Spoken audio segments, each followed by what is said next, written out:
All right, guys, I'm just discharging the air conditioning right now, getting ready to pull this whole engine, transmission, powertrain out.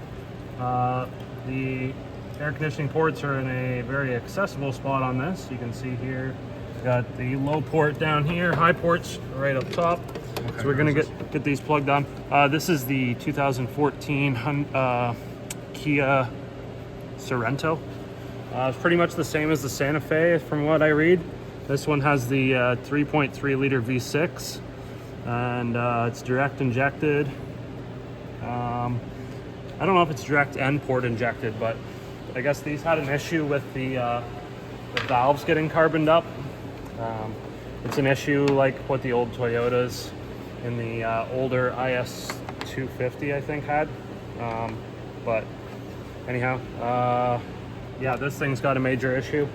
We have another video doing an inspection on it, so go check that out if you want to see what we found. We removed the oil pan and took a look at it, but it's got a pretty nasty knock, so I think there's a rod that's about to exit the block. So we're just going to evacuate this right now, and then while it's evacuating, I'm just going to start taking these accessories off. This stuff's really easy to do. The airbox, the battery, it's pretty much the starting of what we're going to do, and then we got to get the coolant out of it. I guess that's pretty much it for fluids. So the engine has to be dropped out at the bottom, so it's not easy to do in your driveway, right? Yeah, I would imagine it's not impossible to take it out the top, but the manual says take it out the bottom. I usually always take them out the bottom, but I have access to a lift, so. All right, so we're starting to take apart this airbox here. Very easy. We got 3 pop-up screws with a Phillips head on them. So I take this out of the way. We can get our battery with that out of the road. Just a couple 10mm nuts there. We loosen those off. We can put our cables to the side. And then it looks like our battery hold down. There's a bolt that's down there, so I don't have a light. It's probably a 13mm, I believe. Probably feels like 13. Just if this is like your first or second time taking out an engine, just have patience. So it looks like that one is actually a 12mm bolt. And then just take the old battery out.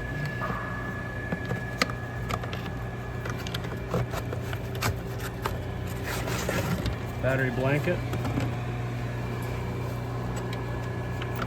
Battery hold down.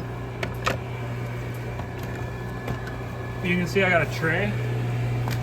I like to organize all my bolts and all that stuff, and then I just use a post-it note and mark where it goes. And then I kind of do it in order.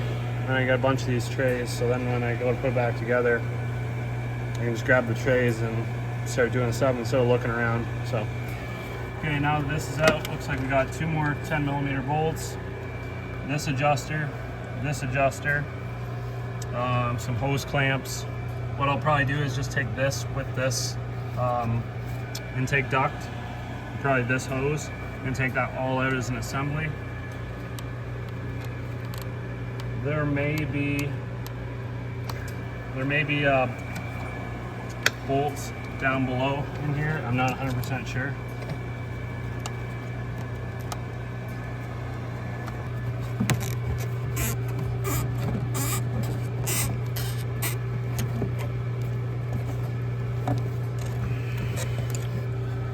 Okay, that's off. Under this one, grab my impact gun. Oh, we'll get that later. Here goes the 10mm. Yep, typical 10mm.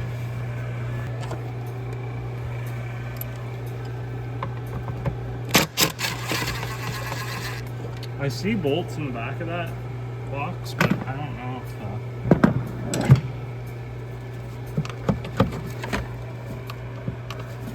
maybe I'm just crazy. Oh, it seems to be coming.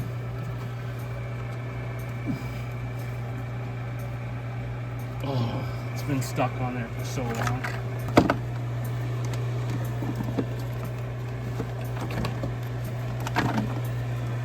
Yeah, by the way, don't forget to disconnect that clip. That clip clips onto the airbox. So, way out of the road here. 4 12 millimeter bolts.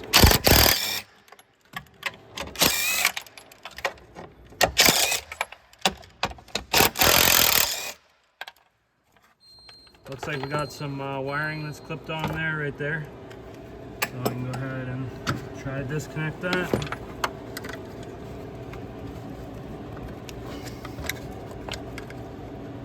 Grab the right tool.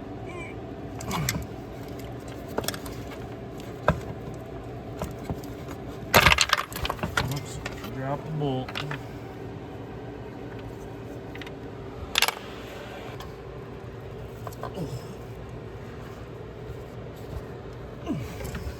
She's stuck.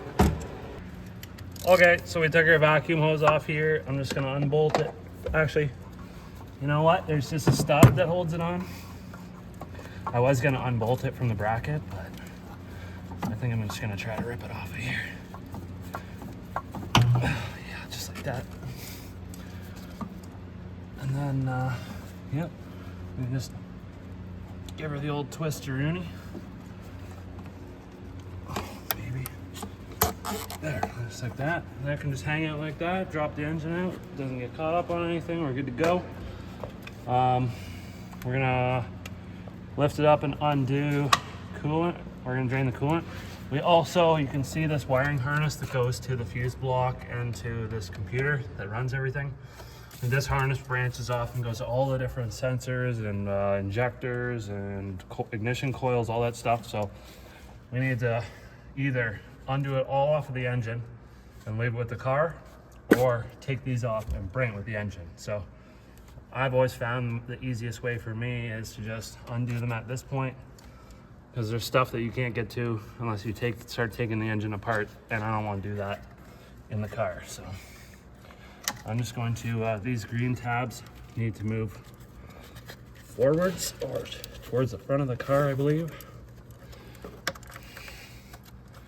And then this thing should just lift up over, or it's supposed to anyways. I need a tool.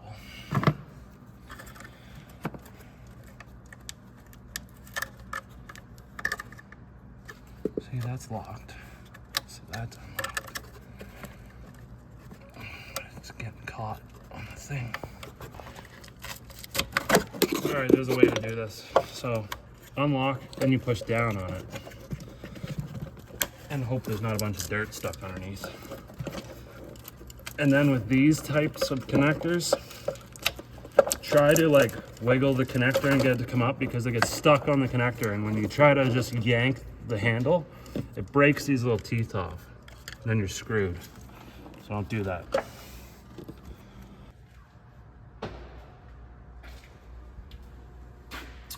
Now, if you're a cheap bugger like me, you get yourself a clean bucket and save your coolant, because coolant's, it's kind of cheap, but you know, it's extra money that you probably don't have to spend. So I'm gonna reuse mine.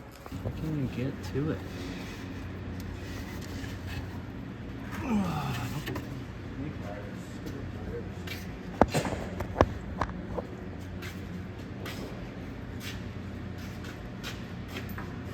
All right, we're trying to loosen off the petcock here, and it's in a bit of a weird spot. So I got my pliers.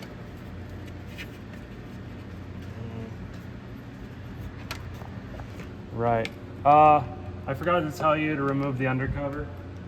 There's a whole bunch of 10 millimeter bolts, and then we got this shield that's held on by these sweet Phillips head things, the little push pins. Can't get this one out.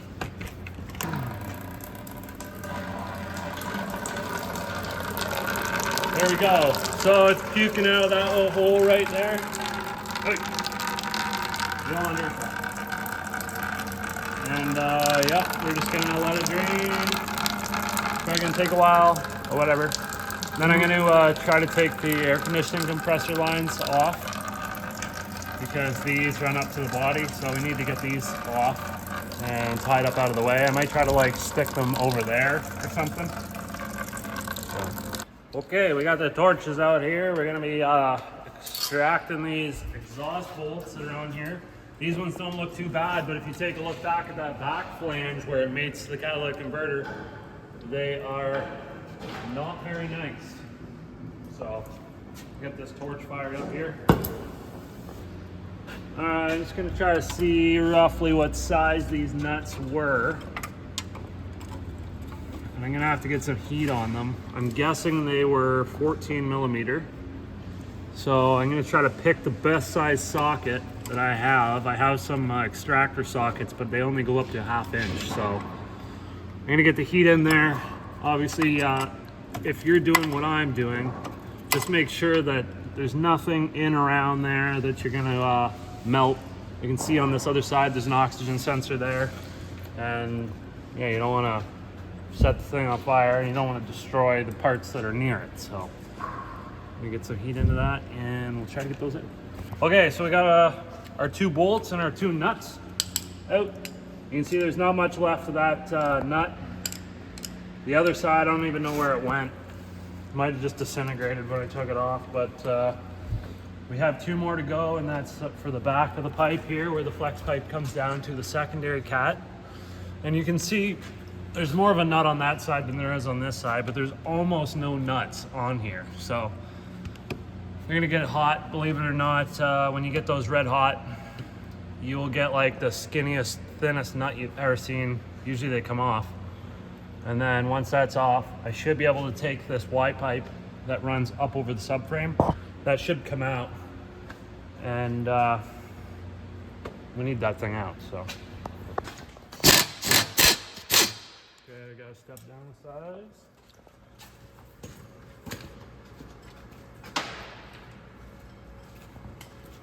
Go to the 13, hammer this on. But we'll try it.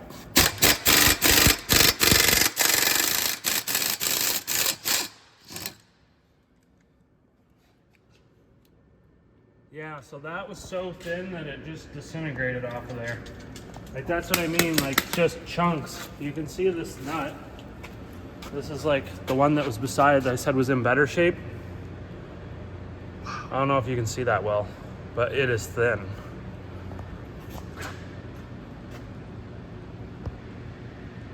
So the other side was even worse. And like you can see where the nut was sitting, it's just threads there. So whatever was on there just pretty much disintegrated to friggin' dust. But now we should be able to separate this. I'll just get my hammer and give that a little tap.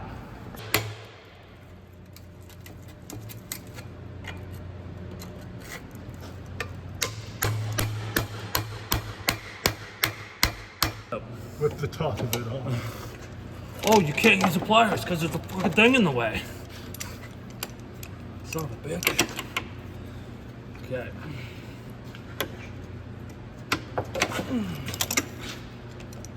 Get this out of there. Like that. Now, can we get this out? That's the trick question. I feel like there is a way. You know the saying, if there's a will, there's a way?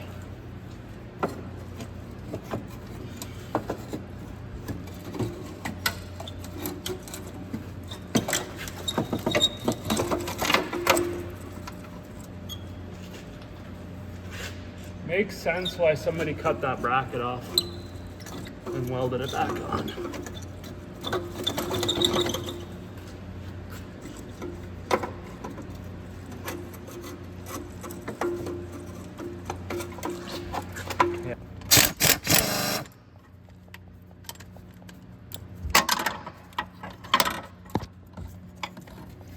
I think that's what that is. Yep. Stick that back in there. I guess ECU has to come out of the way so that we can access those big bolts right there. So.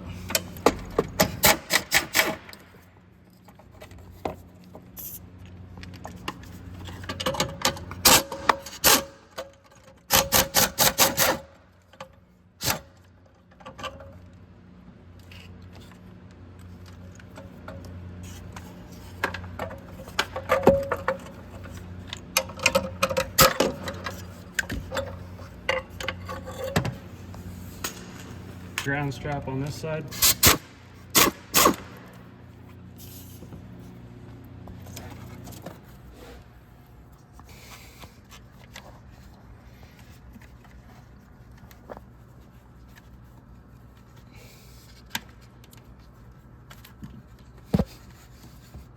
And we also need to do the heater core hoses.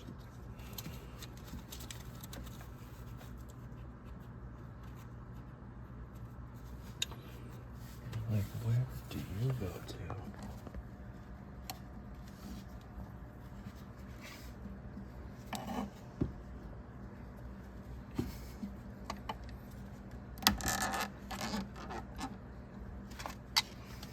There's that one.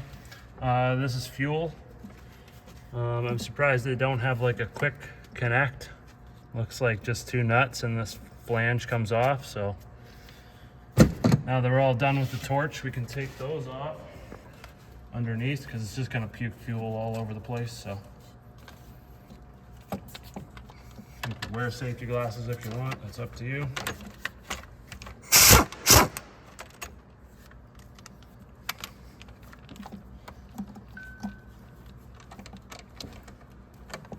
Swivel.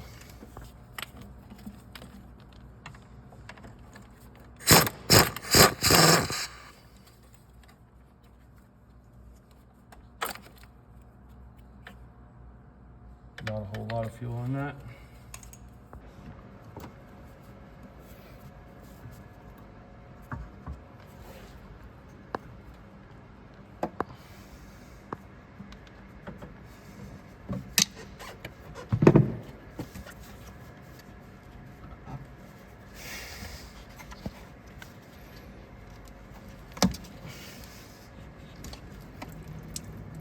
Okay.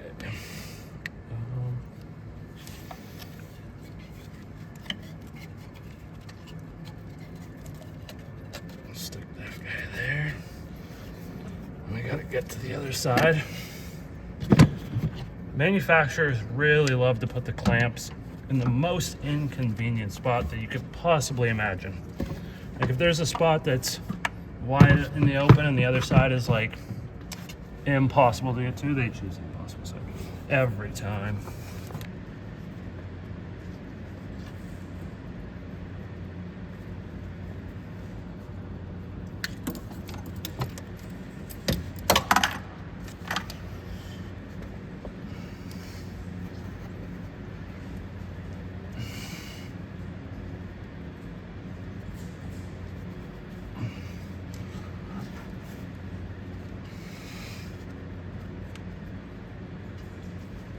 Okay guys, so this is going to pretty much conclude part 1 of the engine prep for this 3.3 liter V6 Kia Hyundai engine. Tomorrow we will be taking the subframe out and doing some suspension stuff like that, getting that all ready in the steering intermediate shaft. We're going to drop the subframe out, and the plan of attack is once the subframe stuff is out of the way, basically just going to be these 2 big motor mounts holding the engine and transmission in, and then we will stick some skids underneath of the car. We'll set the engine down onto the skids with the car, and then we'll buzz out the motor mounts, and then we'll just lift the car up, and it'll just be an engine sitting on a skid. We can come in with the cherry picker, grab it, and we'll start dismantling it. We'll take the transmission off and get the bunch of accessories and stuff off, lighten up the engine. We'll probably have a part 3 sometime over the weekend of getting the engine on the stand, and we'll start tearing this thing down. So if you like this content, give it a thumbs up, subscribe, stay tuned for part 2. We'll catch you in the next one.